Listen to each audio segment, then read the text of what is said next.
मुख्यमंत्री हेमंत सोरेन ने कहा कि कोल इंडिया पर राज्य का 1.5 लाख करोड़ बकाया, विपक्ष साथ दे तो बंद करा सकता हूं काम। नमस्कार, आजाद सिपाही में आपका स्वागत है। मैं हूं राहुल सिंह।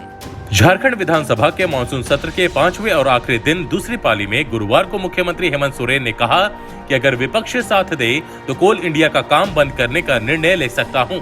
वे भाजपा विधायक ढुल्लू महतो के गैर सरकारी संकल्प के जरिए उठाए गए सवाल का जवाब दे रहे थे। उन्होंने कहा कि सिर्फ कोल इंडिया पर राज्य का 1.5 लाख करोड़ रुपया बकाया है। अब तक केवल 300 करोड़ रुपए मिले हैं।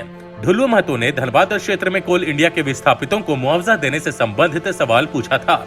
इसी पर मुख्यमंत्री ने कहा कि विस्थापितों का छोड़िए, राज्य सरकार का भी पैसा कोल इंडिया नहीं दे रहा है। उन्होंने कहा कि भारत सरकार की कंपनियां झारखंड में काबिज होने से पहले हाथ पैर जोड़ती हैं, लेकिन काबिज होने के बाद बदल जाती हैं। रैयतों के मुआवजे के लिए राज्य सरकार को ही नाक रगड़नी पड़ रही है। उन्होंने कहा कि देश की अर्थव्यवस्था के लिए झारखंड हमेशा कुर्बानियां देता रहा है। राज्य सरकार चाहे तो खनन रोक सकती है, लेकिन हम ऐसा कोई निर्णय नहीं लेंगे जिससे देश को नुकसान हो। सत्र के अंतिम दिन सदन के मंच पर हो हंगामे की निंदा करते हुए मुख्यमंत्री हेमंत सोरेन ने कहा कि जिस सहनशीलता के साथ हमने मानसून सत्र को चलाया है, कोई और होता तो इतना सब्र नहीं रख पाता जितना हमने रखा है।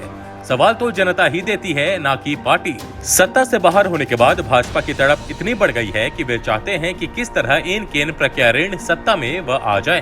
पूरा देश इनके चरित्र से वाकिफ हो गया है, लेकिन जनता इनको हर तरफ से जवाब दे रही है। बंगाल चुनाव में सभी ने देखा कि कैसे भाजपा ने अपना चरित्र दिखाया। उस समय तो पूरा बंगाल भारत पाकिस्तान जैसा हो गया था। उन्होंने कहा कि हम लोग भी विपक्ष में थे तो कभी भी रिपोर्टिंग टेबल नहीं पटका। भाजपा ने टेबल पर बैठी महिला कर्मी को उठने को विवश किया। मुख्यमंत्री ने भाजपा विधायक अमर बाउरी के सदन के बाहर रोने की घटना को घड़ियाली आंसू करार दिया।